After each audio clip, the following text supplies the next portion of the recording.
यवतमाळच्या आर्णी तालुक्यात भीषण पाणी टंचाई आता जाणवत आहे। सुधाकर नगरामध्ये हंडावर पाण्यासाठी 3 तास पायपीट करावी लागते। टँकरमधून दूषित दुर्गंधीयुक्त पाण्याचा पुरवठा केला जातोय।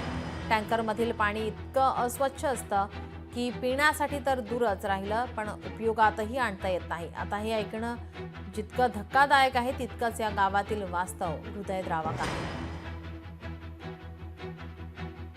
पाण्याचे खूप त्रास होते आम्हाला। 2-3 किलोमीटरवर विहीर आहे, ते शेतकऱ्याची त्या विहिरीवर पाण्याला जात असतो आम्ही।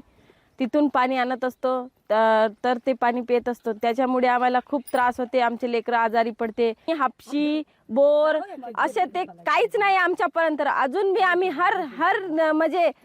हर गोष्टीतून वंचित आहो, हर याच्यातून वंचित आहो आणि अजून बी आम्हाला सरकारचा काहीच लाभ मिळालेला नाही आहे। आम्ही खूप दुरून पाणी घेण्यासाठी येतो, कारण की टँकरचं पाणी यूज करण्यासाठी नाही आहे, ते पिण्यासाठी नाही आहे। म्हणून आम्ही 3 किलोमीटर येतो आणि 3 किलोमीटर जातो।